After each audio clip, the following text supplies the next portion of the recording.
Hola, sean todas y todos bienvenidos. En nombre del Museo Regional Omar Salazar Obando, proyecto de acción social de la sede del Atlántico de la Universidad de Costa Rica, les doy la bienvenida a esta conferencia que tiene por título De indígenas, negros, mulatos y mujeres, los grupos subalternos en el proceso de independencia del Reino de Guatemala, a cargo del historiador y sacerdote católico Manuel Benavides. El padre Manuel es licenciado en Historia por la Universidad de Costa Rica, en donde a su vez ha sido investigador en el Centro de Investigaciones Históricas de América Central, en el programa Las Sociedades Centroamericanas entre el Mundo Colonial y la Modernidad. Su área de especialidad es la transición de la colonia a la independencia y post-independencia, partiendo de la instauración del sistema de intendencias en América por parte de los reyes Borbones y el padre Florencio del Castillo en torno a las Cortes de Cádiz, en las geografías de Centroamérica y México, hasta llegar a la instauración del federalismo. Don Manuel cuenta con una amplia producción investigativa. Entre ella podemos citar títulos de libros como De Ujarrás a Paraíso, Análisis del traslado de una población de 1821 a 1850, la cual es además su tesis de licenciatura. La romería de Ujarrás, reducto de la identidad cultural de Paraíso. San Isidro de la Cucaracha, historia del distrito segundo del cantón de El Huarco, los negros y la Virgen de los Ángeles.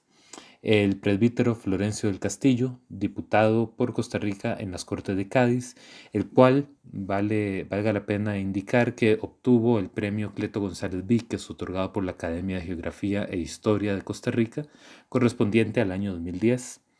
El canónigo Florencio del Castillo, sus luces en un México independiente y federal. La Hermandad de Jesús Nazareno de los Padres Capuchinos de Cartago, más de 100 años de historia. Además, cuenta con una última publicación de un libro que se llama El proceso de independencia de las provincias del Reino de Guatemala, el cual es precisamente uno de sus capítulos el que discutiremos en esta sesión. Tiene una cantidad enorme de artículos publicados en revistas de carácter científico y ha participado en congresos y conferencias a nivel nacional como internacional. Don Manuel, es un gusto tenerlo acá. Muchas De una gracias. investigación, los frutos de una investigación me es grata y además se sabe que es necesario que uno debe devolver los frutos de una investigación a la sociedad. Y este tema en particular que ha llegado recientemente a la historiografía. Vamos a empezar un poquito reconociendo esto, que la historiografía, la presencia de los grupos subalternos en los análisis históricos es de reciente llegada, digámoslo así, unas décadas. Todos sabemos el recorrido de la historiografía en siglo XIX, gran parte del XX, la atención puesta en la parte política, militar. Luego vino historia de las mentalidades, vida cotidiana, etcétera, etcétera, historia demográfica. Y también, pues, recientemente llegaron esa temática de los grupos subalternos, que aquí pusimos tres grandes grupos, pero debimos agregar otros. El tema hay que estudiarlo más. Yo incluí ahorita los mestizos bajos en esta trilogía, ya son cuatro aspectos, pero sí es un tema nuevo y en el caso de la independencia, del proceso de independencia, vamos a compartir lo que encontré, pero son temas que quedan abiertos con una ilusión una ilusión de que otros historiadores jóvenes quieran meterse en esta temática y rastrear en cada pueblo, en cada país, esta participación de los grupos subalternos, que no solo es real, sino vital en este proceso. La historia patria la hemos mencionado mucho en las últimas conferencias porque sí, es un problema que tenemos desde la escuela y colegio con los contenidos de estudios sociales. Claro que se han ido renovando en algunas cosas, eso nadie lo niega, pero la mayoría, y ni se diga los que ya salieron del colegio, tenemos cierta edad, la historia patria nos marcó bastante y es un obstáculo para emprender nuevas temáticas, entenderlas también en este proceso de independencia. La historia económica las ha tenido en cuenta un poco a estos grupos subalternos, pero a veces cuando es historia económica pura se vuelve un poco árida, un poco los porcientos, los números, y desaparecen muchas veces las personas. Eso es también un problema. Cuanto más para los grupos subalternos que a pocos de sus miembros les han hecho, por ejemplo, esculturas, monumentos, plazas con sus nombres, escuelas. Entonces, la historia económica, pues, los ocultaría más, aunque es una área importantísima, claro está. La historia demográfica los ha tomado en cuenta, yo no sé si decir obligatoriamente, porque para poderlo hacer en lo que son actas de bautismo, actas de matrimonio, de función, etcétera, pues están ahí, ¿verdad? No pueden quitarlos. Por cierto, que tampoco los pueden eliminar de sus porcientos, de las cantidades, ¿verdad?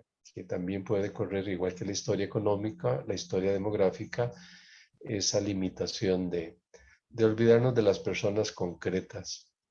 En la historia de las mentalidades, pues hay que revisar qué tanto se les ha tomado en cuenta, porque también es un aspecto fundamental la cultura popular en la que están inscritos la mayoría de estos grupos subalternos, es de la que más persevera en el tiempo, es interesantísima.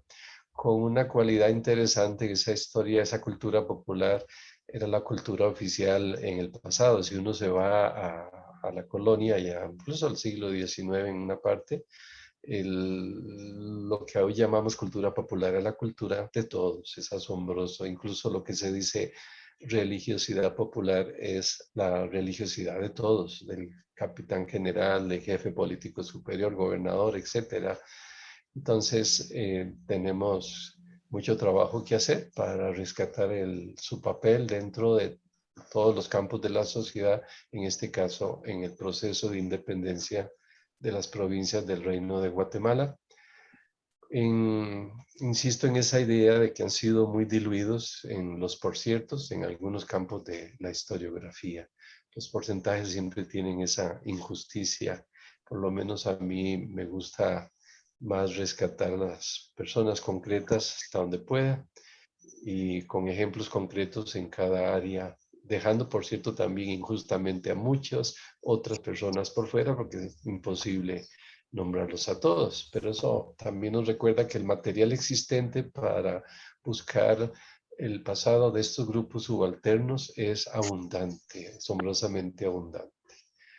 La propuesta que les hago está basada en este libro, en esta investigación que presentamos en junio pasado, que viene desde Chiapas hasta Costa Rica con varias temáticas, alejándome de lo político y militar para no caer muy fácilmente en la historia patria y tomando en cuenta otros aspectos que por dicha me llevaron también a ponerle atención a los grupos subalternos, si no hubiera puesto los discursos, no sé, de José Cecilio del Valle, de Pedro Molina, y todas esas discusiones políticas, batallas.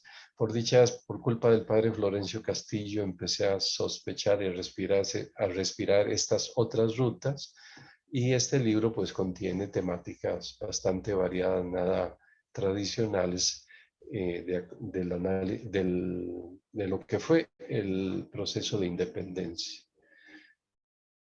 En cuanto a estos grupos subalternos, vamos a tener en cuenta todos que la geografía del Reino de Guatemala, que empezaba en Chiapas y terminaba acá en Costa Rica, un poquito más allá del límite sur de Costa Rica, recuerden que en Bocas del Toro, etcétera, pertenecía a Costa Rica. Esa gran geografía es muy variada en aspectos de todo tipo, económicos, recursos naturales, topografía y también de grupos sociales. Por la misma razón, este tema y otros se convierten en un reto para cualquier análisis. Es bueno reconocerlo por varios motivos. Uno, no vamos a agotar el tema. Segundo, es un tema complicado. Tercero, cada afirmación que hagamos puede tener contrastes en otra geografía, incluso aparentemente analizando contradiciendo la afirmación que podamos hacer. Pero es la cantidad de situaciones, geografías, grupos sociales, grupos subalternos, etcétera, etnias, que lo hace tan dinámico, tan interesante, pero recalco, es un reto para el análisis. Esto no implica que no se deba hacer, al contrario, es para emocionarnos, porque la historia que se nos ha enseñado, incluso en los últimos recientes esfuerzos por cambiar la temática, sí corren el riesgo de llegar a conclusiones muy generalizadoras y dejar aspectos muy importantes por fuera. Y me he dado por defender lo que se puede dejar también por fuera con esas conclusiones generales, es la historia particular a la que tienen derecho todos los pueblos, hasta los más pequeños de este mapa que vemos ahí, donde hay zonas muy indígenas, otras zonas son muy mestizas, como la de Costa Rica, otras son muy afrodescendientes, aunque estamos con presencia de estas etnias en todas las provincias. Entonces, repito, el área es grande, muy diversa en colores, matices, que vale la pena, que enriquecen, no nos deben asustar, todo lo contrario, ilusionar, porque hay mucho de lo que nos estamos perdiendo por no haber hecho trabajos desde hace como 15 años para preparar la celebración de este bicentenario. En esa geografía tenemos culturas y sociedades, grupos sociales muy interesantes que incluso están en contradicción entre ellos. Vamos a verlo más adelante. También los productos van a marcar mucho esos grupos subalternos. Una cosa es hablar de los altos de Guatemala, de Chiapas, los textiles, etcétera, y otra cosa es hablar de San Salvador con el añil, o de Honduras con las minas de plata, o de varias de estas provincias con el producto, con la ganadería. Entonces, todo esto va a crear grupos subalternos en unas dinámicas diferentes o iguales, encontradas, en choque o en armonía, asombrosas, y que están presentes en todas las épocas, pero por las características que tuvo el proceso de independencia en el momento, van a jugar un papel muy, muy, muy fuerte y desestabilizador de la sociedad. No solo los grupos subalternos, pero tomando en cuenta lo productivo y las otras geografías, culturas y todo, tenemos que el papel es muy dinámico. También es importante tener en cuenta esta geografía, si a estas poblaciones, grupos sociales, grupos subalternos, entendiéndolos con unas variables que tienen una relación fuerte dependiendo de si están cerca o lejos de los centros de poder.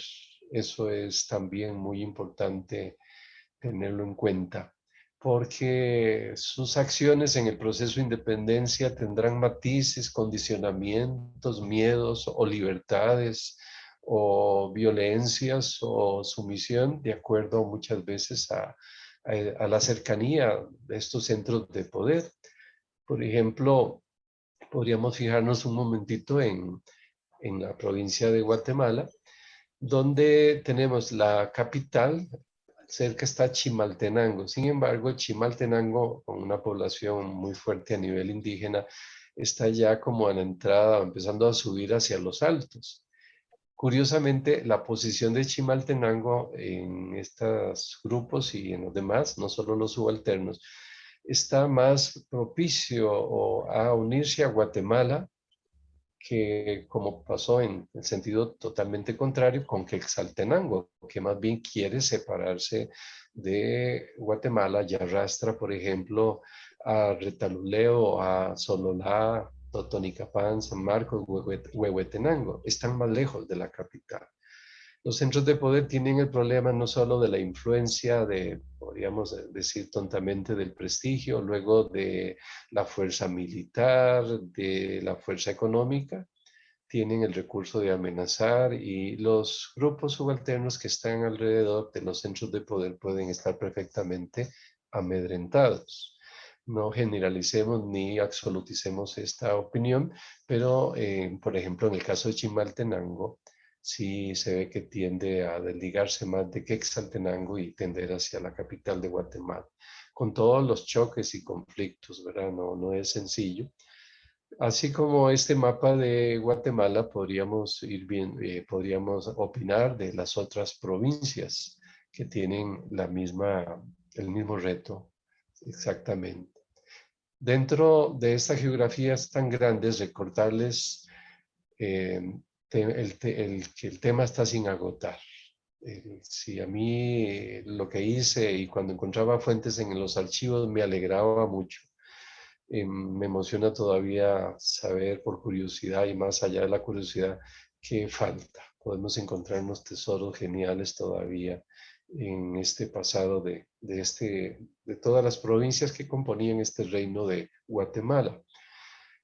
También hay que observar los contextos políticos locales para ver estos grupos subalternos, porque, como mencioné ya, no solo la historia patria, sino muchas temáticas que se han renovado en el estudio del Reino de Guatemala han partido del centro, de la capital o de los centros de poder. Y tenemos el problema que cuando yo voy a esas fuentes, pues lo que encuentro son siempre los datos de las élites, los discursos, las decisiones, sus pleitos también. Y eso me aleja, no me deja ver otras cosas. Hay que ver los contextos políticos locales para descubrir fuentes, para interpretarlas correctamente, para enriquecer el panorama general. En este caso, pues de hecho, por lógica, el contexto concreto de la independencia para poder comprender a todos y hoy damos algunas luces sobre los grupos subalternos. Un contexto concreto de esta independencia amplísimo, variado en todo. Hay que liberarlo de la fosilación a la que fue sometido, no sé si la palabra existe, la que usé, pero fósil, al que fue sometido y se le inmovilizó, realmente es lastimoso que esto haya pasado, porque nos lo simplificaron, nos lo pusieron al servicio de algunos fines políticos y económicos. Ya solo hablar, por ejemplo, de aquella poblaciones calificándolas de quiénes fueron republicanos y quiénes fueron imperialistas, ya es una traición a aquel proceso y cuanto más a los grupos subalternos que fueron bastante olvidados. Ya no ayuda realmente a descubrir y a reinterpretar, a ayudarnos también a ver por qué somos en el presente así. Las raíces son muy antiguas. Las causas, no solo de nuestro presente, todos lo sabemos, el pasado nos marca, somos fruto de él, pero además el proceso de independencia tiene causas muy antiguas. No es ni las Cortes de Cádiz solamente, no es 1820, 1821 el que explica. Al contrario, eso fue como la explosión de unas realidades antiguas que marcaron todo. Entonces, ese aspecto también debe ser subrayado y cuando intentemos comprender a estos grupos subalternos, saber que las causas son muy antiguas. No actuaron como actuaron por casualidad, porque se les presentó el momento, no. Estaban antes esas situaciones. Un último aspecto para ir entrando en materia ya directa es pedirles no idealizar a ningún grupo. Eh, Algunos ya estamos peleados con las élites de aquel tiempo, ya no las idealizamos, al contrario, a mí se me han caído más de un prócer de la independencia, pero también a veces cuando estudiamos los grupos subalternos, pues los idealizamos y ya eso es otra trampa que no nos permite profundizar como se debe esta temática. Entonces, como los seres humanos tienen toda la condición, por ejemplo, todas las condiciones partiendo de la libertad, vamos a encontrar de todo, acciones nobles y otras no tan nobles en todos los grupos.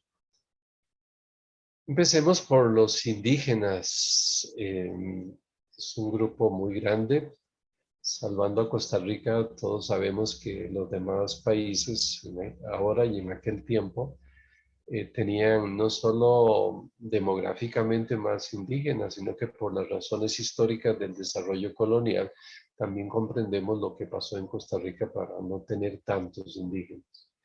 Sin invisibilizarlos, disculpen, aquí en Costa Rica, pero sí reconocemos esa diferencia. Vamos a ver unas generalidades para luego ver cómo actuaron los indígenas en este proceso de independencia. Para comprender eso, es necesario tener en cuenta que eran varias culturas indígenas. Por eso decía que no hay que idealizarlas porque hubo y hay, curiosamente en el presente, división entre ellas. Una división no muy agradable. Entonces, nada de romantizarlas. Me cuentan los frailes capuchinos en Guatemala que trabajan en varias geografías que en las parroquias, cuando ellos están trabajando a nivel pastoral, se nota el choque entre culturas, a pesar de que viven en la capital de Guatemala, en aquella realidad tan nuestra del presente, tan moderna, no sé si esa palabra es correcta, pero hasta en la pastoral se nota ese choque cultural. Entonces, no podemos obviarlo a la hora de intentar entender lo que pasó en el proceso de independencia, su participación. También el grupo indígena tiene una división interna, lo interno, digamos que fuera solo una cultura, pero tiene el problema de la división interna en cuanto a que en el proceso de colonización hay unos indios que permanecen en su cultura, en su idioma, y se les llama indios naturales en aquel tiempo. Y hay otros que fueron pasando y asumiendo la cultura española, empezando por la forma de vestir y especialmente el idioma. A esos indígenas se les llamaban indios ladinos. El término ladino no es fácil porque en otras geografías puede ser sinónimo de mestizos, abarcando a varias etnias, pero en varios contextos del momento, ladinos es indios, no sé si decir aculturalizados. En cambio, el indio natural es el que posee su cultura indígena.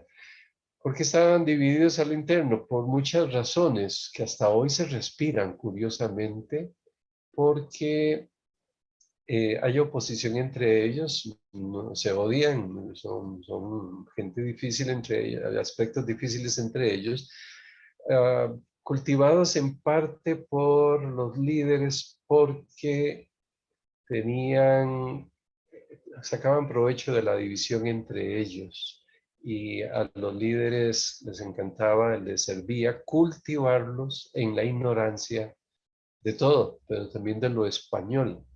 ¿Por qué? Porque si se ladinizaban, en muchos casos perdían a nivel económico, pero también en el aspecto de que si conocían la cultura española, conocían sus derechos y podían también reaccionar e intentar defenderlos. Pero si hay un choque entre ellos, que se dice cultural, pero tiene raíces económicas. Por ejemplo, me encontré que para cultivar esta división a nivel, por ejemplo, sacramental, al hijo de un indígena que fueran a bautizar, si el padrino era natural, indígena natural, le cobraban menos si era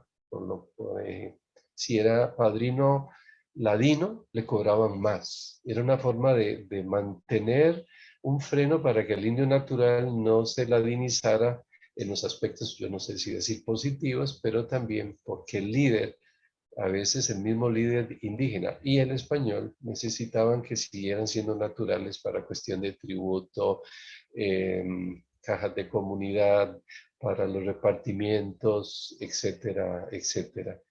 Esto hay que decirlo porque a veces se atribuye a una actitud indígena, de la naturaleza indígena, y no, fue creado con una finalidad económica cultivada a través del tiempo, pero sí lo tenemos, hay que tenerlo en cuenta. Hay una división a lo interno de los grupos indígenas entre ladinos y naturales que los va a marcar en su participación en el proceso de independencia. En el caso de los indígenas, de los indios naturales, hay que decir que fueron explotados por todos. Y debo incluir a los líderes indígenas, curiosamente, no solo al criollo español, al peninsular, a la otra etnia, o incluso, ¿por qué no?, tal vez al indio natural que se desarrollaba un poco más. No, no generalizo tampoco esta afirmación a todo el grupo, pero hasta los mismos líderes de los grupos de los indios naturales colaboraban en esta situación. Hay fuentes muy interesantes para la época en que nos ocupa. Las reformas agrarias que pidieron algunos curas en las Cortes de Cádiz en el trienio liberal y después de la independencia. Hay comentarios muy interesantes pidiendo una reforma de leyes que protegieran a los indígenas en esa reforma agraria, porque unas peticiones, unas recomendaciones en las que se comprueba que tenían el problema que los líderes indígenas, cuando podían a veces quitarle el terreno y la casa a un indígena natural, cuando se les ocurría, simplemente acusándolo de que era vagabundo. Y lo que tenían era interés porque el indígena había cultivado ya su terreno y tenía bien su cultivo. Era un mecanismo que usaron incluso los líderes indígenas. También hay que tener en cuenta en esta participación indígena en el proceso de independencia un tema que muchos se llenan la boca hasta hoy día hablando del bicentenario y que la soberanía que volvió al pueblo y que la soberanía y la libertad, pero muy románticamente para todos los grupos, ¿verdad? Para todos los países nuestros. Pero el tema de la soberanía es ingrato, es una soberanía acomplejada, manipulada, usufructuada en todos los sectores ya de ese momento, y el grupo indígena no se salvó. Es decir, los pueblos indígenas en la soberanía que les devolvieron las Cortes de Cádiz y luego el trienio liberal. Recuerden que la independencia se da en un momento donde ya la soberanía había vuelto al pueblo. No es que la independencia logró eso, no. Desde 1820 la soberanía ya había vuelto al pueblo.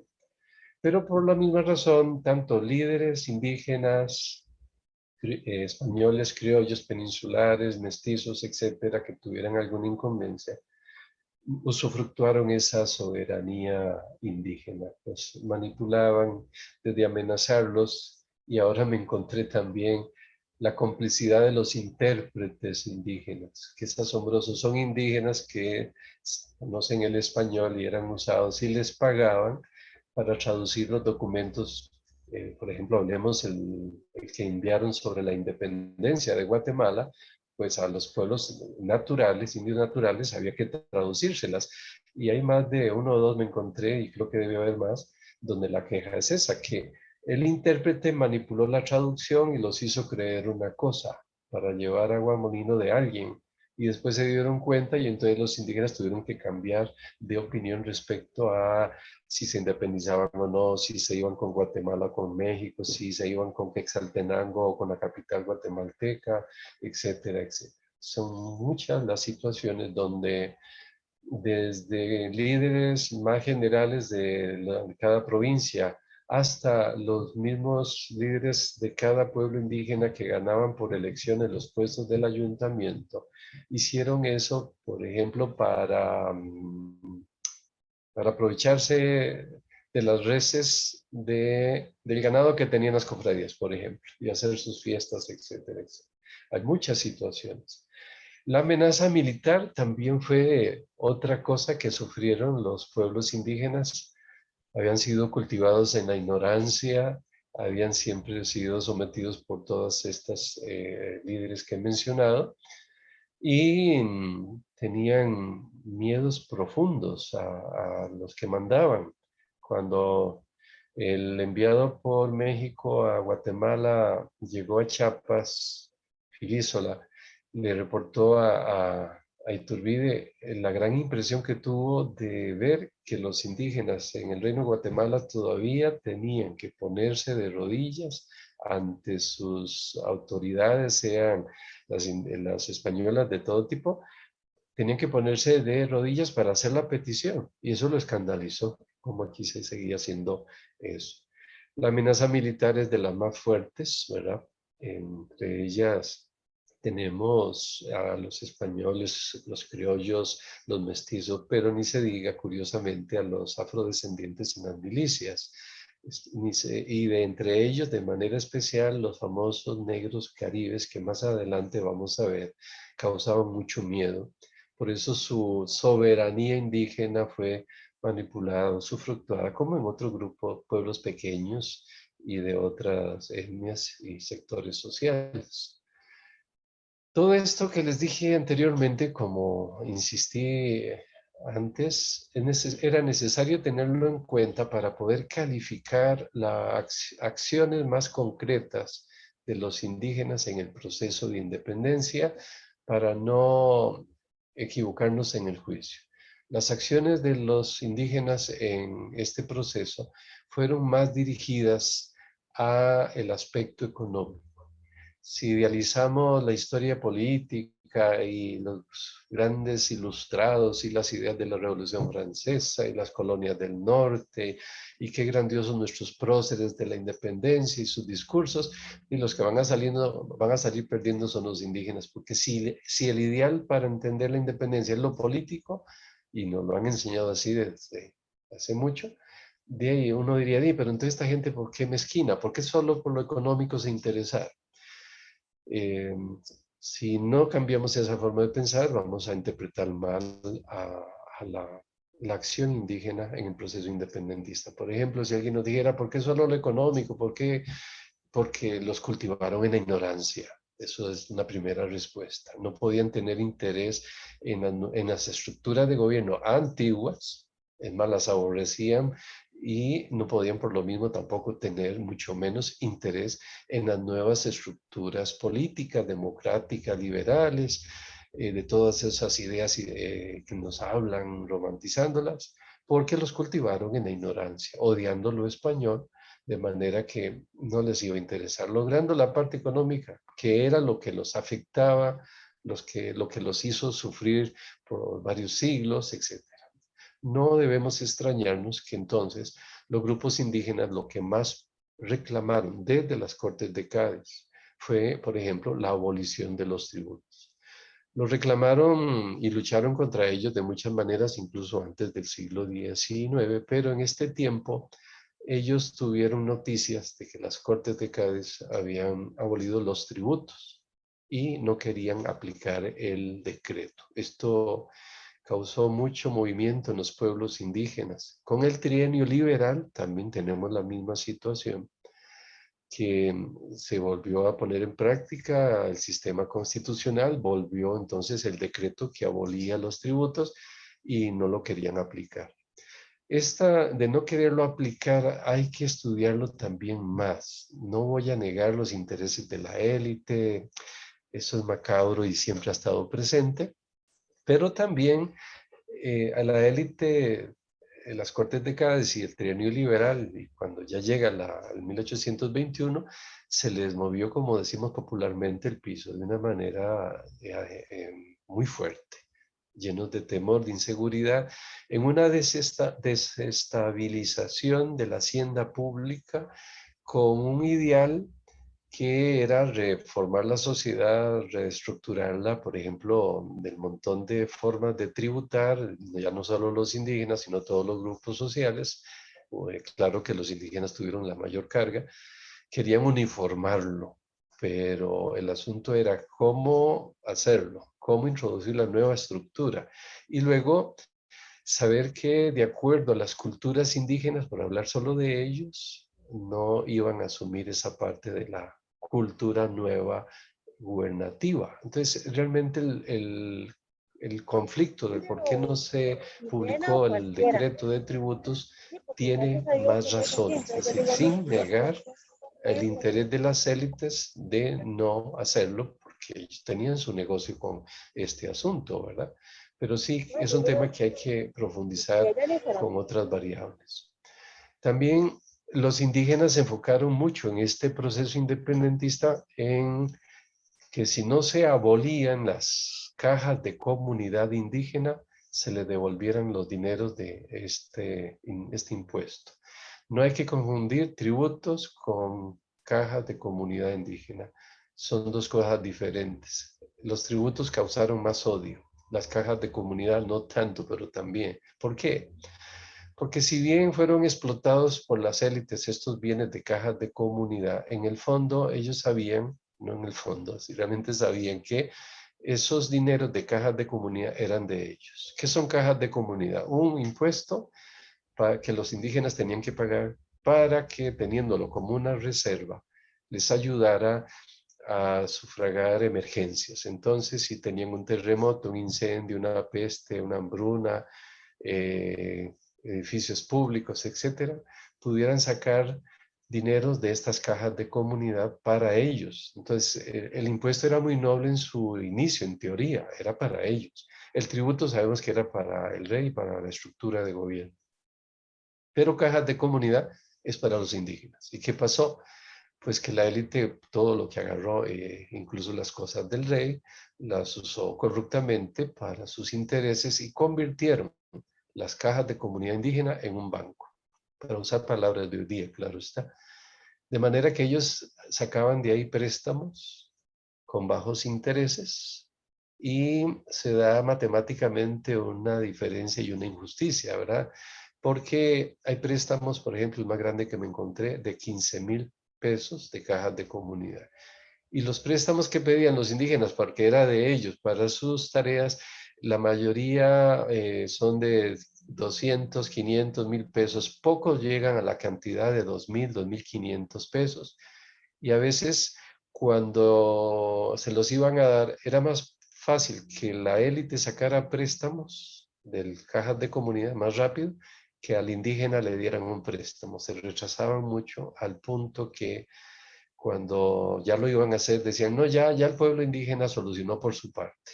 Entonces, vemos una situación ahí de injusticia muy fuerte que era más sentida conscientemente por los indígenas. Por eso, en su acción en el proceso de la independencia se enfocan fuertemente en si no los eliminan, por lo menos que les devuelvan las cajas de comunidad. Dentro del tema de una soberanía sufructuada, manipulada, vean qué interesante, porque en el proceso de independencia, especialmente ya luego con la Junta Provisional Gubernativa en Guatemala, ellos sabían que era un tema muy difícil y ante la presión indígena vemos que muy sagazmente no quedan mal con ellos, pero tampoco bien, porque no aceptan ni eliminar cajas de comunidad ni devolverles todo el dinero, pero aceptan bajar el monto total del impuesto que se cobraba al indígena, bajarlo a la mitad. Es una sagacidad tremenda porque tenemos otra realidad bochornosa que hacía que el indígena rechazara esto y con mucho más ganas que su acción en el proceso de la independencia fuera por razones económicas. Al punto que antes del 15 de septiembre de 1821, fecha clásica y sobredimensionada en lo que nos han enseñado, antes de esa fecha, no en ese día, eh, muchos pueblos indígenas, varios pueblos indígenas, perdón, empezaron a trasladarse a la capital de Guatemala a reclamar estos decretos y la abolición de cajas de comunidad. Y estaban haciendo presión fuerte que sirvió, más adelante lo voy a volver a mencionar, para que en esa noche del 14 de septiembre fuera más dinámica todavía con el aporte de los indígenas, tanto los que ya estaban ladinizados, los que vivían en la capital de Guatemala, como los que habían llegado a esta ciudad a pedir, a reclamar estas acciones, la solución y la aplicación del decreto, etcétera. Antes de pasar al otro punto de los indígenas, es importante reconocer lo siguiente. Ellos fueron los que pagaron la independencia, hay que dejarlo claro.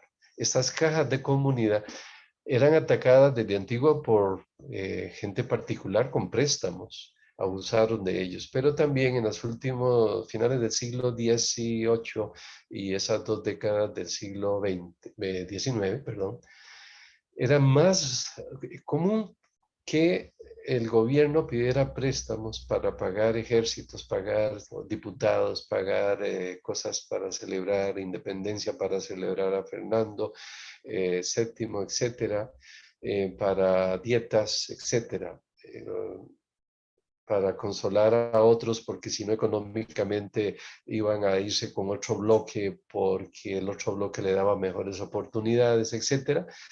Ellos agarraban préstamos de esas cajas de comunidad con la promesa de pagar los intereses y de devolverlos. Nunca los devolvieron y no pagaron intereses, al punto que en 1823 se hace un recuento, se piden cuentas, y a este fondo le debían más de 300,000 pesos. Los que han estudiado un poco colonia entienden, esta es una suma asombrosa.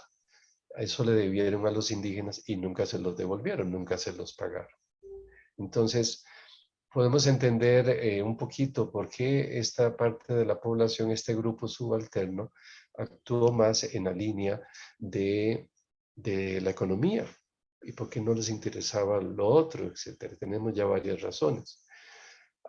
Para colmos, pagaron la independencia, pero la independencia fue en gran medida negativa para ellos, porque la Declaración de la Igualdad los afectó. ¿Por qué? Porque, bueno, además de lo siguiente, una cosa son las palabras, son la cuestión teórica y otra cosa es la realidad. Las palabras no cambian la realidad automáticamente, ni las leyes, ni los decretos. Y la libertad humana de todos los otros grupos también no iba a cambiar así tan bondadosamente con la independencia. Dice por ahí Chesterton que las 3 palabras de la Revolución Francesa, que siempre que las voy a decir me equivoco: igualdad, libertad, igualdad y fraternidad. La que más les gustó a los ingleses, y creo que a nosotros también, fue la de la libertad. Esa sí nos encantó porque les daba libertad económica, pero la igualdad y fraternidad no tanto. De igualdad porque los afectó muchas razones. En primer lugar, abolición de los defensores de pobres y de indígenas y abolición del cargo de intérpretes. Todos somos iguales, no tiene por qué existir eso. Pues era necesario que existieran por limitaciones culturales cultivados en la ignorancia, culpa de otros, por cierto.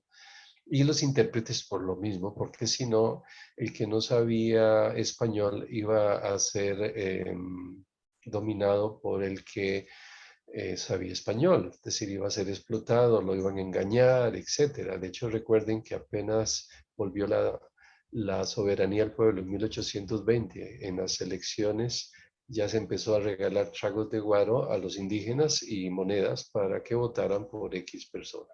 Manipulación, usufructo de la soberanía, pero también es fruto del problema que esa igualdad no fue respetada. También se acaba la menoridad por culpa de la igualdad. Era una protección que tenían los indígenas y que, por cierto, el padre Florencio Castillo pidió que en las Cortes de Cádiz que no se quitara, precisamente porque él sabía que los demás grupos sociales, empezando por los españoles, peninsulares y criollos, mestizos también, se iban a aprovechar de la ignorancia indígena para todo, desde ataque a sus tierras, bienes, etcétera. Tenían necesidad de esa protección a nivel legal para hacer negocios, porque se iban a aprovechar de ellos. No me dio un proceso de educación, de adaptación, que era lo más lógico pensando hoy día, ¿verdad? Es muy fácil decirlo hoy, pero en aquel tiempo no era fácil. Se eliminaron los cabildos antiguos, eso también debilitó a los indígenas para que entraran en los ayuntamientos constitucionales, que por ley no podían ser solo indígenas, tenían que entrar indígenas, ladinos, mestizos, españoles, negros, no había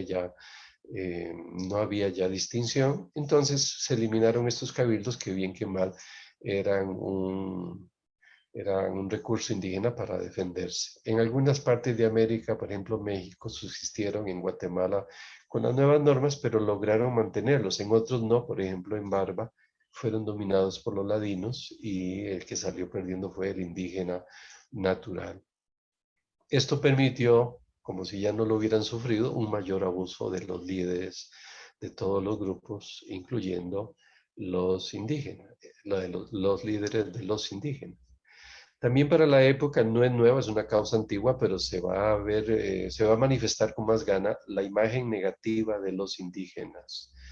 Responsabilidad de otros por haberlos cultivado en la ignorancia y otras cosas, además del sufrimiento, la explotación, pero fue usufructuada desde las sesiones de las Cortes de Cádiz y ni se diga acá. Los enemigos estaban más cerca porque el no quererse abrir a los indígenas hacia las estructuras nuevas como eran los ayuntamientos constitucionales se adujo. Hay montones de documentos donde hablan muy mal de los indígenas para justificar, por ejemplo, por qué en Chiquimula o en Verapaz o en Sonsonate, otras áreas, en Chimaltenango también, por qué no se fundaban los ayuntamientos constitucionales en los indígenas, porque eran ignorantes, perezosos, vagabundos, adúlteros, eran borrachos. Eso como que la independencia lo sacó a flote con más gana, de manera injusta para ellos. Ya mencioné antes el abuso de los intérpretes que se pusieron muchas veces de parte de los líderes interesados y manipularon a los pueblos en esta decisión de la independencia. En cuanto a los aportes de este grupo, mencioné que están más en el área de los económica, estuvieron presentes en la ciudad de Guatemala, presionando, no con esa conciencia que cuando idealizamos a la parte política de la independencia queremos buscar héroes, ¿verdad? No para idealizarlos así, pero estaban ahí y fueron también sumados al reclamo, aprovechados mucho por el grupo republicano, que tampoco hay que idealizarlo porque produjeron un caos muy fuerte y eso tema para otra conferencia. También en este caso, ellos se dinamizaron un poco ante la oposición de los subdelegados para fundar los ayuntamientos. Eso hay que tenerlo en cuenta, porque también el indígena sabía que por medio del ayuntamiento era donde él se podía proteger. Mencioné ya los problemas entre naturales y ladinos para poder fundarlos. Como estaban divididos entre sí, hubo choques y a veces no querían ir a votar, a veces rechazaban que el indígena natural rechazaba que el indígena natural, el ladino, perdón, les cobrara los impuestos. Hubo mucha situación difícil provocada por causas antiguas, culpa de otros, pero que en el momento explotaron, ¿verdad? Hubo lugares donde los indígenas naturales se lograron apropiar del ayuntamiento con las elecciones con la única meta de vengarse y destruir, atacar a los ladinos, pero ya con la violencia, ¿verdad? Podía mediar hasta la muerte. Hay noticias de este tipo. Y a veces en otros pueblos donde los ladinos tenían cierta proporción, ganaban los ladinos el ayuntamiento y hacían lo mismo con sus congéneres indígenas naturales. Todo esto está en ese proceso. También las tierras comunales entraron en crisis con la independencia, pero desde antes, con propuestas de reforma agraria. Poco fueron equilibrados. Hay algunos curas con varias propuestas en Honduras, Chiapas y el padre Florencio en las Cortes de Cádiz. No recuerdo ahorita, creo que hay uno en Honduras en Danlí, una propuesta, una reforma agraria muy interesante, donde sabían lo que pasaba, entonces son muy equilibrados, porque dicen, bueno, el padre Florencio Castillo dijo, solo la mitad de las tierras comunales, la otra no, permanece como comunal, y la que se iba a separar era para dársela a los indígenas, no para venderla a cualquier persona. Pues esto cambió después de la independencia y muchos de los que me oyen saben lo que pasó con las tierras comunales. La defensa de las mismas dinamizó más todavía a los pueblos indígenas. Y en el caso de la usurpación, en muchos lugares tenemos, ya mencioné al de Barba, donde, qué curioso, apenas declarada la independencia, días después, eso en octubre de 1821, ya los ladinos ocupaban de por sí desde 1820 los puestos del ayuntamiento y ya le hacen una propuesta a la Junta, a las autoridades de legados de los pueblos y luego la Junta Superior Gubernativa, de que ahora que vean el discurso incluso que usan constitucional, ya que se fue el despotismo que nos tenía sometidos y nos había privado de tantos derechos, creemos que es justo que nos den permiso de poblar en las tierras que tienen los indígenas en Barba, cerca del templo. Ya empezó el movimiento, ya empezó el ataque a la tierra indígena de esta manera. A mí me llamó mucho la atención que en Barba fuera tan temprano. Y para pasar al grupo de los afrodescendientes, es importante ya introducirnos en él, pero con en la relación que tenían con los indígenas. Como si el indígena no tuviera ya todos estos líderes en contra, sus propios líderes indígenas en muchos casos, el español criollo peninsular, los mestizos en muchos casos. Resulta que los afrodescendientes también, de manera que los originarios de África libres no se llevaban con los indígenas. Hay un odio entre ellos.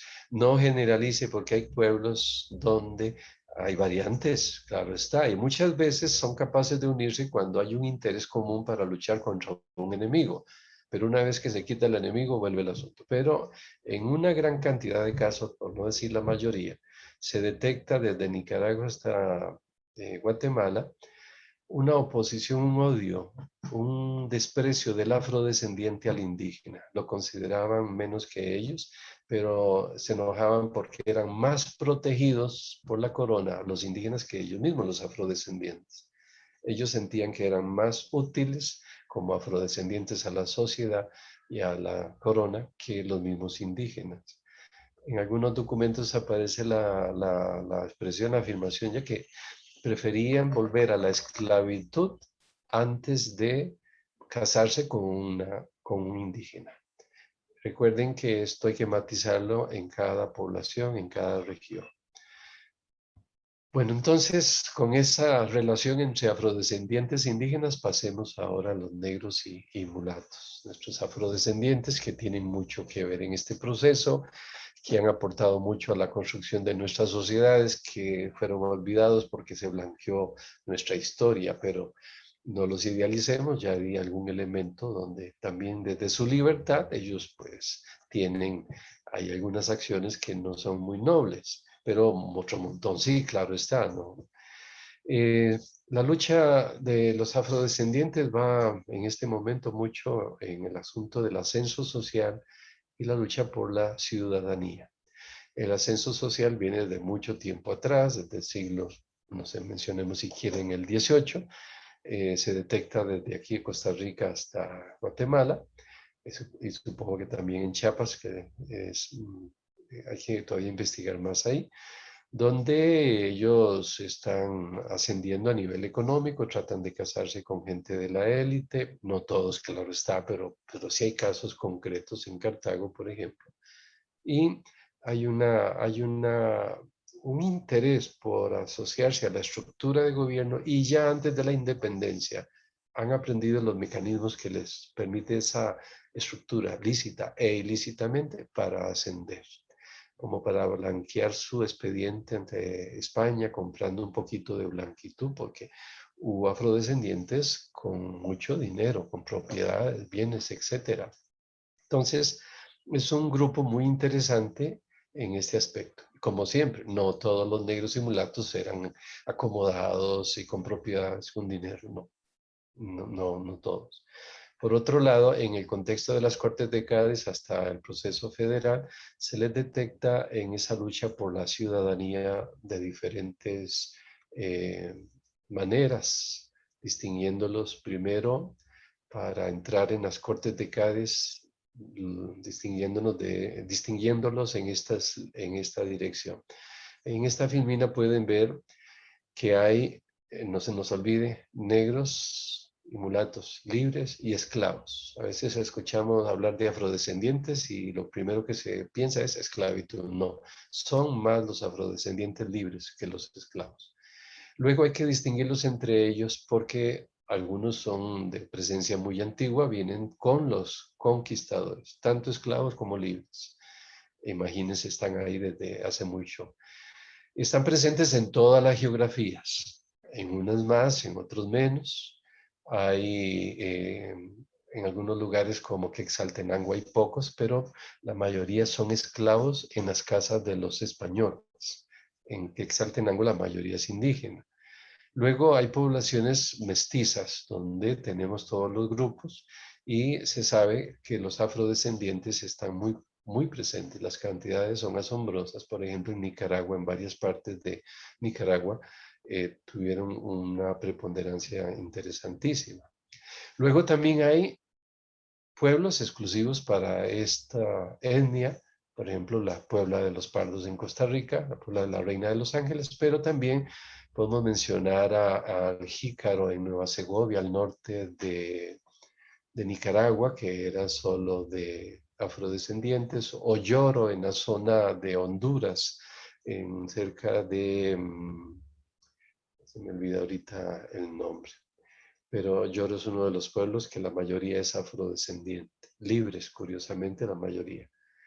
Están presentes los afrodescendientes en el campo militar desde antiguo, no se nos olvide esto, y recuerden que el campo militar en el proceso de independencia es muy importante. No por la historia patria que enfatizó en lo político lo militar, sino que de lo militar era el aparato de represión que tenía la audiencia para poder administrar la sociedad, en lo que era normal y también, por desgracia, en los abusos de la libertad humana. Entonces, el campo militar es muy dinámico, eso sería una conferencia solo para ver qué pasó con esta área, pero los afrodescendientes están en las fuerzas militares. Un análisis que hay que hacer con más cuidado para ver cuáles fueron sus acciones en la independencia de lo que supuso la libertad humana, porque la mayoría tenía intereses creados. Ese es un problema grave hasta hoy día. Para no idealizarlos, queda como un tema a investigar más ya con genealogía y todo para ver, pero ahora, por ejemplo, en el caso de Granada, hay afrodescendientes que se pusieron del lado de los Sacasa. Ellos tenían plata, fincas de cacao y otra ganadería en Rivas, y se pusieron de parte de los Sacasa en Granada, que fueron unos corruptos que manipularon toda la región separándola de León para asociarla a León, a Guatemala, perdón, para cubrir sus intereses económicos, comerciales, para no pagar deudas, para no tener que hacer frente a juicios que tenían pendientes o pagar al fisco 30,000 colones que debían más. Todo esto está detrás y hubo afrodescendientes en Granada que estuvieron de parte de ellos. Están integrados casi a todos los sectores, tienen un dinamismo entonces fuerte. Antes de la independencia, como en 1800, en ese cambio de siglo, hay documentos donde incluso se habla de que los gobernadores tienen miedo porque es tanta la cantidad de población afrodescendiente que se convertía en una amenaza. Esto nos va a ayudar a entender ahorita un tema sobre las revueltas de León, Salvador, Tegucigalpa y Granada. Pero antes, además de distinguir entre libres y esclavos y las regiones, la presencia en las diferentes poblaciones, distinguir los siguientes.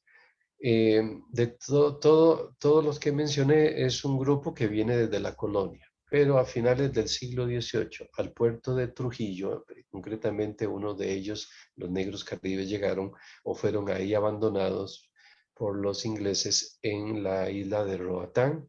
Los franceses habían huido de Haití, etcétera, y están en la costa hondureña en el Caribe. Este grupo es diferente de todo lo que dije anteriormente y va a tener un accionar en el proceso de independencia también diferente. Eso es vital que no se nos olvide para el resto del tema. Están estos negros franceses y negros caribes mucho más presentes en el campo militar que los otros grupos. Eso es casi que, no exclusivamente, pero sí tienen una presencia fuerte en el campo militar. Tenemos ahí a Trujillo y a Omoa, que es el otro centro, pero de Trujillo partieron ellos para esto que vamos a decir de este grupo en especial. Ahí tienen a Ayoro un poquito para arriba de Comayagua y Tegucigalpa, con presencia afrodescendiente muy fuerte. Su participación en el proceso es importante, ya con solo mencionar su presencia en la parte militar. Hay que recordar que nuestra independencia fue regalada no solo la tica, sino desde Chiapas hasta acá. Y no hay que buscar líderes, porque ya me he pasado en varios lugares, me preguntan, ¿y de tal pueblo hay alguien que se haya destacado? Me lo preguntaron sobre la Puebla de los Pardos, aquí en la Reina de los Ángeles, en Cartago. Y uno sospecha que lo que andan buscando es hacer un benemérito. Hay que tener cuidado. No hay que buscar tanto los líderes, no hay que idealizar ningún grupo. Se es injusto siempre con mucha gente que la pasó mal y que tal vez hizo y la historia no lo recogió. Pero esta población afrodescendiente sí está presente de muchas maneras, por ejemplo, en las revueltas de 1811, 12 y 14, Salvador, Tegucigalpa, Honduras, Chiquimula un poquito, luego tenemos a Nicaragua en León, Rivas, Granada. En esas revueltas, los documentos lo dicen muy claro, muchas estuvieron motivadas por afrodescendientes. Su participación es fuerte y en medio de todo, porque son revueltas que se han estudiado ahora y se ha llegado a la conclusión que son hechos no pro-independentistas, sino para buscar liberarse de cargas económicas, entre otras. Es curioso que estos afrodescendientes libres en estas revueltas, especialmente en Nicaragua, pidieran que se aboliera la esclavitud. Rivas, Granada, León. Está presente esta petición también en Quetzaltenango, pero el contexto no es de mucha presencia afrodescendiente. En cambio, en Nicaragua, El Salvador y Honduras sí. Y vemos que hay una participación consciente, curiosamente, digámoslo así, como solidaria, porque los que lo están haciendo son libres y quieren que se elimine la esclavitud de sus hermanos. Hay una lucha por la ciudadanía, porque las Cortes de Cádiz no quisieron darle la ciudadanía a los afrodescendientes, ciudadanía que les daría participación política, elegir y ser elegibles, etcétera.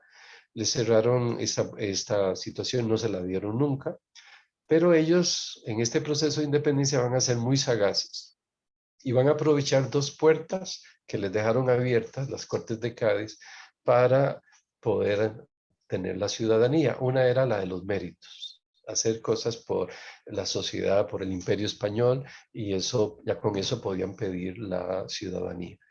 Para que no veamos que esto era imposible y que no les interesó, los afrodescendientes de la Puebla de la Reina de los Ángeles en Cartago estuvieron haciendo un expediente en el que recogían todas las acciones heroicas que habían realizado en favor de Costa Rica a través de la colonia para mandarlas a las Cortes y pedir la ciudadanía. En 1812-13 están haciendo este expediente.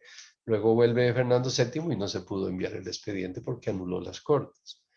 La otra puerta que les dejaron abiertas es que nuestros diputados, entre ellos el padre Florencio, dijo en las sesiones con otros diputados que iba a ser un problema en las poblaciones, causa de división y de odios, calificar a alguien de afrodescendiente, de que tuviera sangre de África por mestizaje o directa, y que esto iba a ser más bien perjudicial. Entonces se decidió que cuando se iban a hacer los padrones y todo esto, que eran necesarios para saber cuántos diputados le correspondía a cada provincia, nadie podía calificar a alguien de tener sangre africana hasta que no lo hiciera una autoridad competente. Pero resulta que esa autoridad competente nunca fue definida así como claramente y quedó como en el aire. Entonces, muy sagazmente, no solo los afrodescendientes, también la élite por intereses electorales, manipularon esta puertita para inscribir a muchos afrodescendientes como ciudadanos. Y ellos mismos la utilizaron. Hay muchos grupos afrodescendientes en El Salvador y en Honduras, asombrosamente en Honduras, que se aprovecharon de esto para abrir el portón y pidiendo la ciudadanía. Entonces hay un interés, una conciencia por esta cualidad, porque también hay conocimiento de todo lo que significaba para consolidarse, ya sea como afrodescendientes que ya tenían intereses creados como las élites corruptas del reino, o de hecho gente que no los tenía, pero que quería tener esta ciudadanía para lucharla, para protegerse incluso. Esta parte de la población es tan grande y está tan activa en este proceso independentista desde las revueltas. Las revueltas fue una prueba de que este sector de la sociedad era dinámico y se atrevía, de manera que entendemos todos por qué en el momento de la independencia, en este proceso, su papel fue tan importante que las élites políticas del Reino de Guatemala en cada lugar utilizaron el tema por miedo y conveniencia.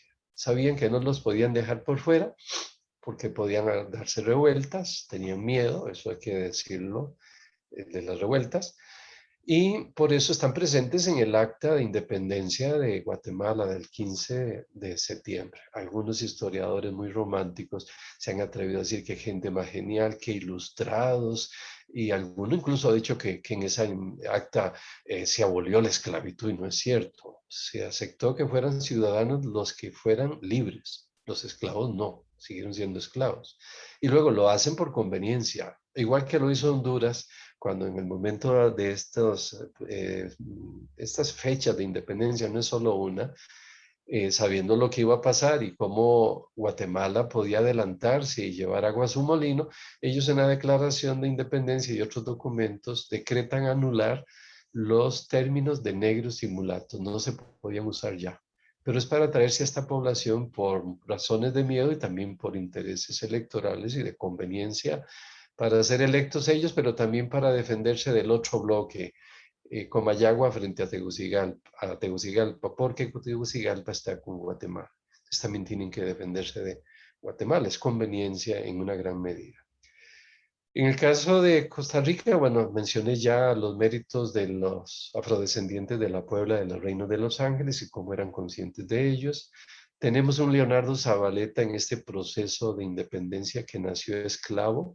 La mamá le compra la libertad y se va a vivir a la Puebla de la Reina de los Ángeles, donde es sacristán de la Virgen, carpintero de la Virgen, músico y otras cosas, pero en estos años de 1820-21 es maestro de la escuela de ese lugar, de la Puebla, y luego empieza a ser el representante de la Puebla en el proceso electoral en el centro de Cartago, acaba siendo síndico, acaba también siendo alcalde del ayuntamiento de Cartago, afrodescendientes en esta ruta. Y para verlo como proceso, terminó siendo el jefe político del departamento oriental, desde Chumogo hasta Matina, Iterra, Baiboruca, etcétera. Él era la máxima autoridad de parte del poder ejecutivo. Para que veamos que sí tienen un dinamismo fuerte y hay que rescatarlo, hay que seguir buscando. No por hacer beneméritos, porque vamos a encontrar de todo, sino por justicia y para ir completando un mosaico que nos define a los costarricenses, porque tenemos todos los colores y venimos de ese pasado. También ellos se ofrecen de voluntarios en el puerto de Matina. Recuerden que los puertos eran muy importantes y también eran causa de inseguridad y de miedo porque las potencias europeas podían invadirnos y desde España recuperar sus tierras, sus colonias, o las colonias del norte, o Francia o Inglaterra, también venir y hacer de lo suyo, esclavizarlos, que tenían miedo que eran hermanos separados, entonces podían imponer otra religión. Todo eso está ahí, por eso los puertos son muy importantes y ahí producen miedo. Entonces, las tropas de pardos de la Puebla de la Reina de los Ángeles prestaron servicio y se ofrecieron, incluso rebajando un poco el sueldo para no ser mucha carga y colaborar con la provincia. Y esto pasó en muchos lugares también. Un ejemplo de esa lucha, de ese aporte, es que ellos cuidaron la ciudad de Cartago en 1812, cuando las tropas oficiales militares tuvieron que ir a Granada, Nicaragua, a calmar las revueltas granadinas. La ciudad fue cuidada por afrodescendientes, negros y mulatos libres. Como última parte de los afrodescendientes, para entrar a las mujeres, he titulado esto El fantasma de los Caribes, porque es muy curioso, es un tema muy interesante. Anteriormente les dije que no se les olvidara que hay negros que vienen desde la colonia, que están por todo el reino, pero otros llegaron al puerto de Trujillo, a la zona caribe de Honduras, a finales del siglo XVIII. Y van a realizar una tarea asombrosa, están especialmente en el campo militar, también cuidando el puerto, seguridad militar, haciendo el servicio, como dijo el padre Florencio Castillo, en las cortes de cabotaje para los barcos que llegaban al puerto, etcétera. Participan en las fuerzas militares, parece que físicamente eran gente muy fuerte y por la misma razón son utilizados como amenaza en la lucha de los diferentes bloques. Esos bloques a veces son provincias contra otra provincia, especialmente todas contra Guatemala, la capital, y a veces son bloques a lo interno de las mismas provincias. Entonces hay que tenerlo en cuenta, porque eran utilizados como amenaza en el discurso y era una realidad, pero también una fantasía. Entonces, si alguien quería meterle miedo al contrincante, le decía, voy para allá, llevo tantas tropas y también hay uno que dice, llevo 23 caribes, solo la palabra caribes, vean qué interesante. Y ya se sabía qué era. Algunos en la discusión entre Tegucigalpa y Comayagua antes y después de la independencia, los líderes de Tegucigalpa exageran al capitán general de Guatemala sobre los caribes para que les mande apoyo, ayuda. Entonces le decían, es que Comayagua dicen, todo el mundo dicen, parece que, pero no lo prueban, dicen, trae 200 caribes de Trujillo, otro dice, trae 600, el otro no, 500, pero era esa amenaza incluso fantasiosa para coaccionar a Guatemala para que les mandara apoyo. Como esto, hay ejemplos desde Guatemala hasta Nicaragua. Me he encontrado documentos donde este tema se usa así. En unos casos fue real, pero en otras, no, desde Chiapas hasta Nicaragua me he encontrado la documentación. Y muchas veces era utilizar la imagen, la fantasía, el fantasma para llenar de miedo al otro, como pasó en el asalto a la ciudad de Granada en León. Alguien le dijo a los enviados de Guatemala que con solo que fueran delante de la tropa 6 caribes, los granadinos salían corriendo. Era una imagen muy interesante. Son militares a sueldo los caribes, los negros caribes. En Nicaragua ya había una gran población de negros franceses del puerto de Trujillo, pero se les completó con los caribes en este proceso independentista. De acuerdo a esto, ellos están como militares a sueldo. Estos afrodescendientes están en todos los bloques, no tuvieron claramente una posición política, de manera que uno se encuentra apoyando la propuesta de Guatemala, de Honduras, la de Granada, Nicaragua, etcétera. Es decir, no tienen un alineamiento político, son a sueldo y están en todos los bloques. Sus lealtades varían porque depende de quién les pague. El puerto de Omoa y Trujillo son interesantísimos porque una vez los tomó Comayagua en el momento de la independencia, los tomó Comayagua. Pero cuando los negros de Caribe vieron que no les iban a pagar el sueldo porque no tenían plata y escucharon runrunes que Guatemala había enviado 12,000 pesos para sostener el puerto, ellos inmediatamente quitan al líder de Tegucigalpa, que había tomado el puerto, y ponen al líder que estaba a favor de Guatemala. Las lealtades cambian. Bueno, y esto pasó en casi en todas las etnias y grupos sociales también. Ahí entonces también con los afrodescendientes caribes, una presión sobre la soberanía popular. El pueblo de Masaya condicionó su independencia en cierta dirección por miedo a estas fuerzas militares, indicando que ni Granada ni Guatemala se iban a quedar con las manos cruzadas si los rechazaban y a fuego iban a venir a recuperar lo suyo. Entonces, dicen directamente, sabiendo que varias partes de las milicias son leales a Guatemala, se están refiriendo a los afrodescendientes, deciden unirse a Granada y a Guatemala. Es una soberanía amenazada también por los fantasmas de los caribes, de los militares. Tenemos acá el puerto de Trujillo y vean todas las direcciones que toman los negros caribes en todas las provincias. Se proyectan por ahorita es Costa Rica donde no he encontrado ninguna referencia de eso, que diga que van a llegar o que estén aquí, pero sí en todas estas otras geografías. Y vamos a ir terminando con las mujeres. No pretendo con este tema ponerme a la altura del presente, no me gusta ser presentista porque entonces no voy a entender bien el pasado, lo voy a manipular con las cosas de hoy día. Entonces no me quiero poner en ninguna de las líneas actuales de esta área, pero sí con una alegría que no es nueva, no es porque salió libre. En el padre Florencio Castillo hay la mujer de su mamá como uno de los ejemplos más hermosos de mujeres eh, con arranque, podríamos decir. Otra vez, es una tarea por hacer. Con seriedad, dejemos el presentismo, tratemos de no estar determinando qué el pasado con las categorías de hoy día, por favor. Están presentes en todos los campos. No es cierto que la mujer está bailada, hecha a un lado, bajo el zapato del varón, que no tenía derechos, que no tenía participación. No vayamos con el presente a aquel momento. Nadie quiere reconocer que fue con la época liberal de finales del siglo XIX que las mujeres perdieron muchos de los derechos que tenían en la colonia. Sin negar, porque no hay ningún reino de los cielos en ninguna parte, ninguna sociedad ha sido perfecta y justa, sin negar todas las realidades, todos los aspectos de esta realidad. Pero están presentes en todos los campos. El más evidente es el económico, pero hay que seguir revisando. Creo que hay que dejar la pereza porque a veces las fuentes están muy dispersas y hay que trabajar mucho en archivo con mucha documentación de diferente índole para encontrarla. Está presente. Pero en el económico tenemos muchas fuentes, están las mujeres invirtiendo en ganadería de todos los estratos sociales.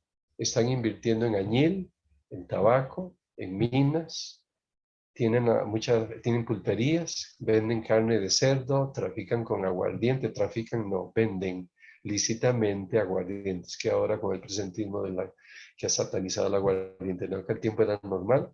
También se meten a arrendar el cobro de los diezmos de la iglesia.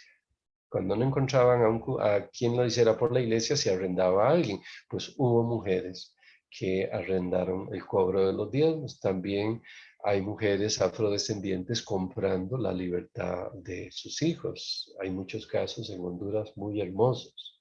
Están en todo y de manera dinámica.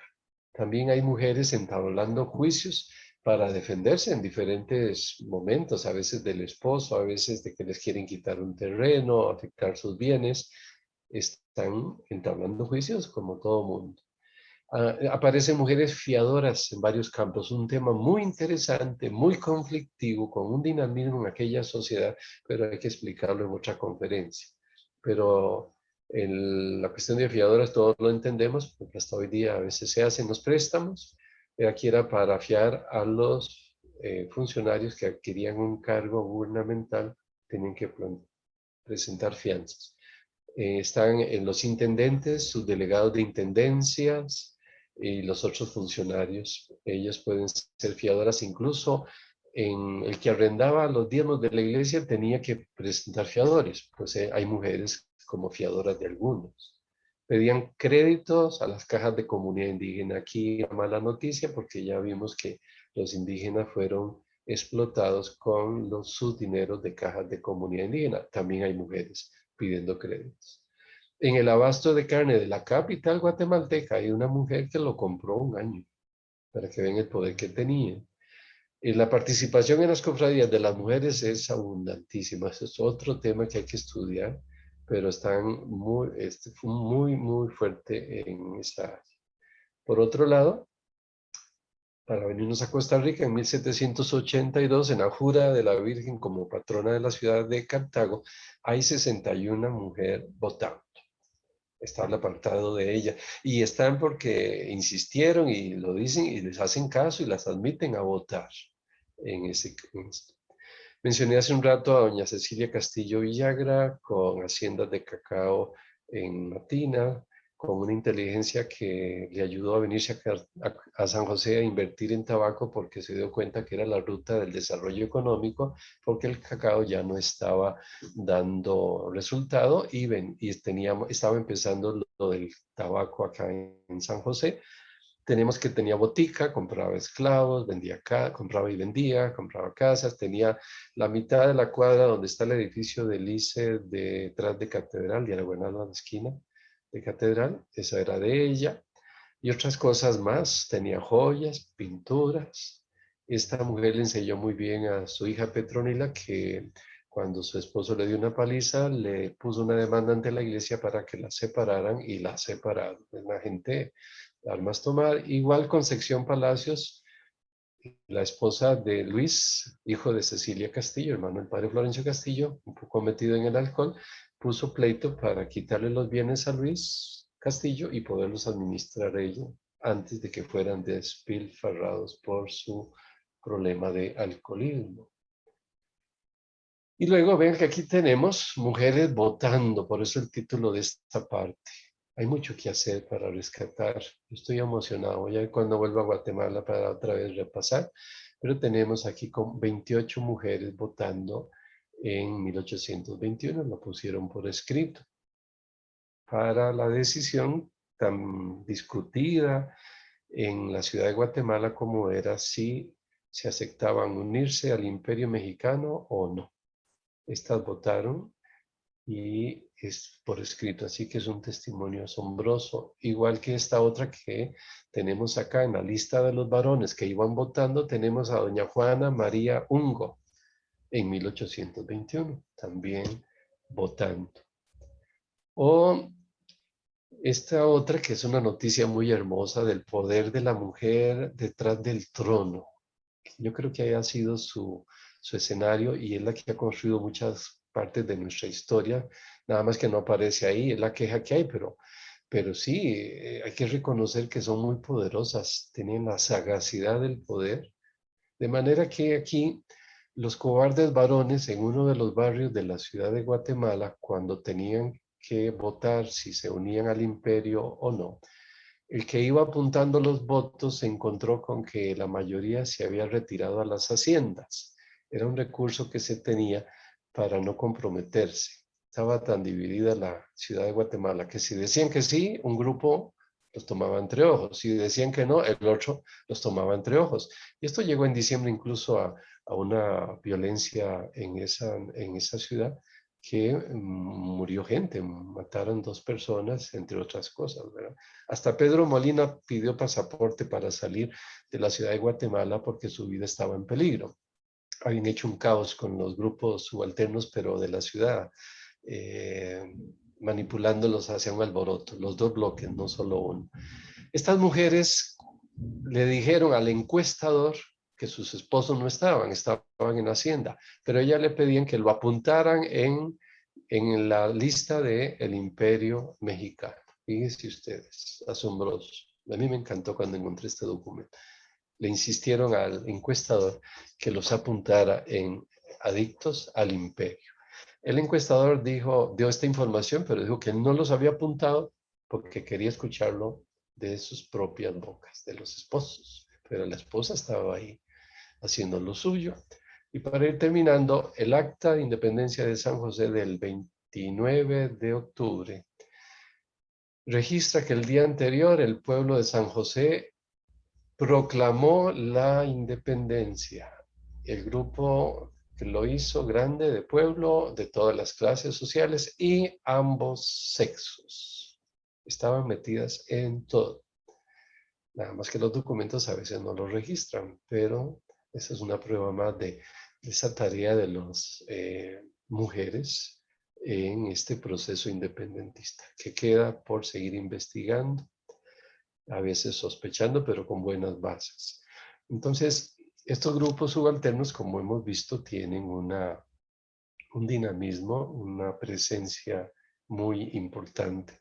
Y era el tema que hoy quería exponerles ante la invitación que me hizo Fernando, la cual agradezco y ayudando un poquito porque el bicentenario se terminó el 14 y 15 de septiembre pasado y me da una tristeza que gobierno y empresas privadas y publicidad ya se les olvidó un hecho tan interesante y que debería seguirse celebrando, conmemorando y reflexionando con nuevas investigaciones para entender quiénes somos y por qué nuestra historia ha tenido ciertos tintes. Pero en este caso, esperemos que no caigamos en la tentación y que un tema como este siga inquietando y podamos tener nuevas investigaciones sobre los grupos subalternos en el proceso de independencia del Reino de Guatemala y en otras épocas. Entonces, les agradezco y no sé si me extendí en el tiempo y si hay espacio para preguntas. Yo con todo gusto. Gracias. El agradecimiento va de mi parte, don Manuel. Muchísimas gracias porque en realidad una conferencia por lejos muy interesante que llega a abordar incluso pues temas que uno con todo y que los da por sentados, ¿verdad? Diferentes grupos y grupos subalternos, pues no es hasta que usted lo pone en el papel que uno empieza a hacerse preguntas, ¿verdad? De ellos. Por acá en Zoom no veo ningún comentario o alguna pregunta, pero por Facebook sí tengo varias. Entonces, me paso para acá. Keylor Sancho, que escribe desde Atenas, pregunta, bueno, comenta que la manipulación siempre ha existido y hace una serie de preguntas, por ejemplo, ¿cuál es la diferencia entre un cabildo y un ayuntamiento? Se refiere a Florencio del Castillo y dice que siempre fue un defensor de los aborígenes. También pregunta qué es un caribe y qué es una cofradía. Si puede ayudarnos con esos conceptos. Bueno, empecemos con lo último, un Caribe, es un negro Caribe.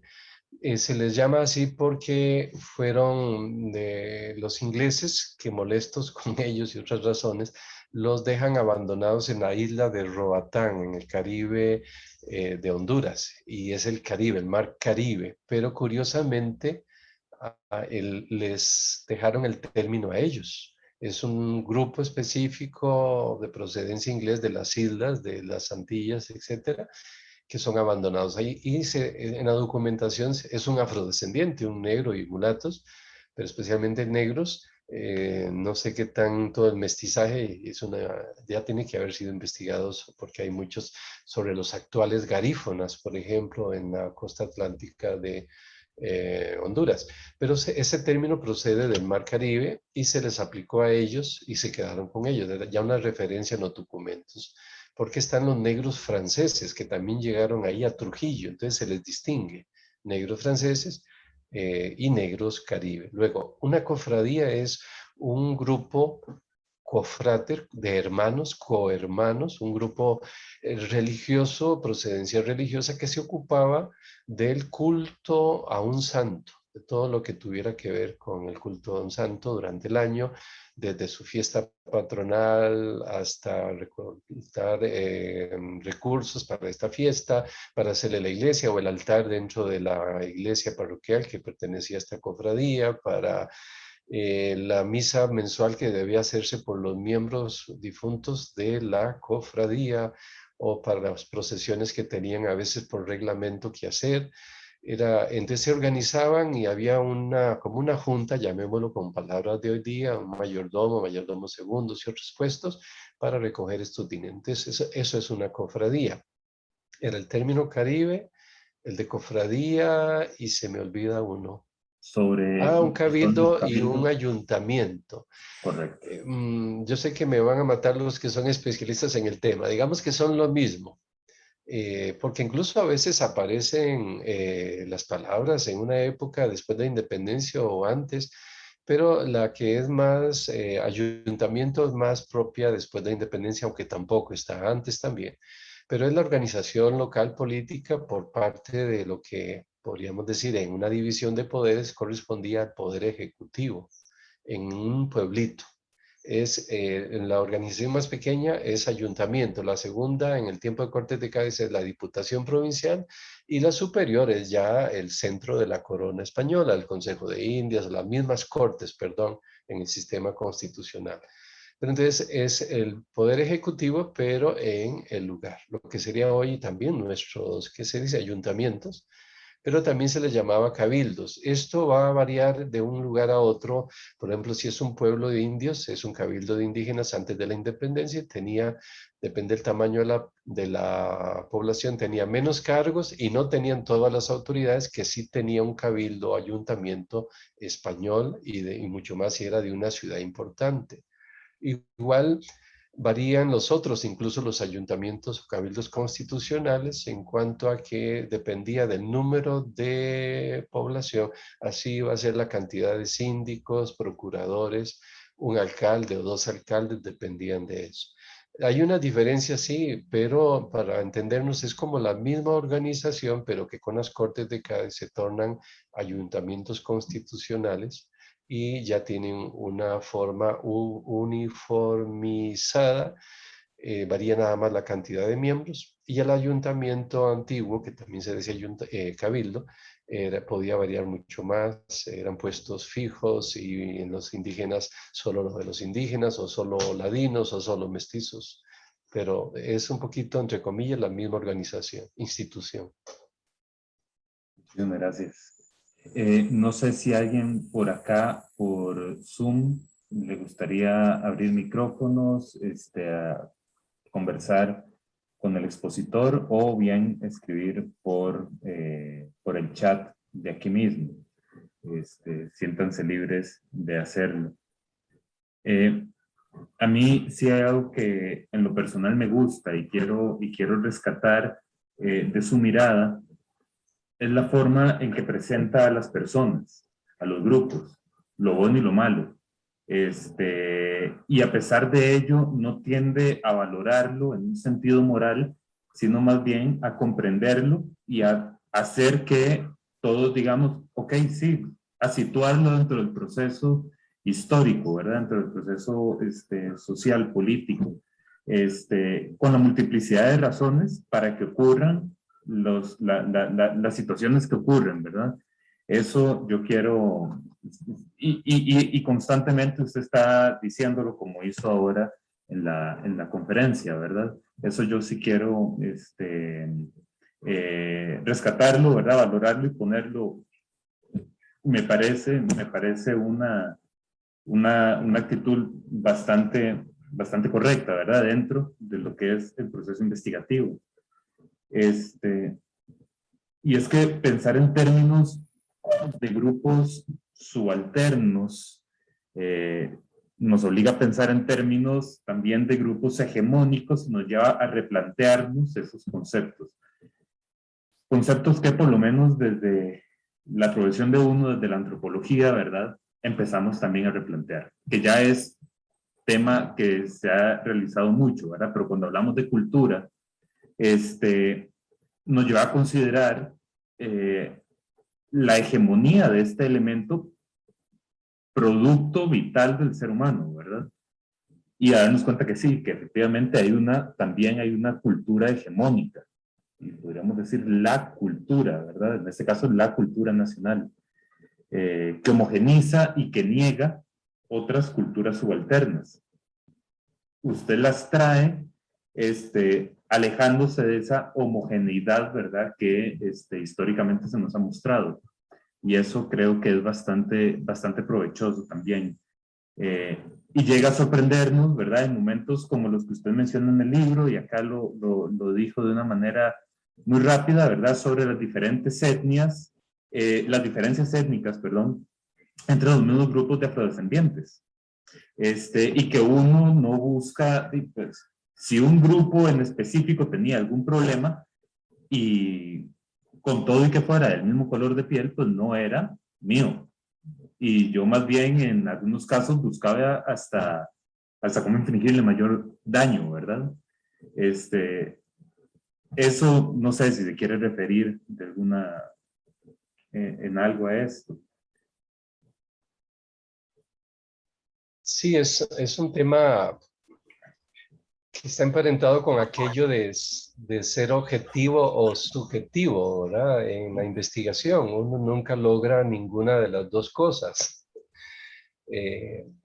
O se hunde en una o en la otra. El asunto es cuando uno cae en una o en otra de manera consciente. Eso sí es feo porque entonces ya entramos a manipular el pasado, ya lo estoy poniendo al servicio de otras cosas y ya no, ya eso incluso es un irrespeto a los del pasado, que creo que en este bicentenario se irrespetó mucho a las personas de hace 200 años.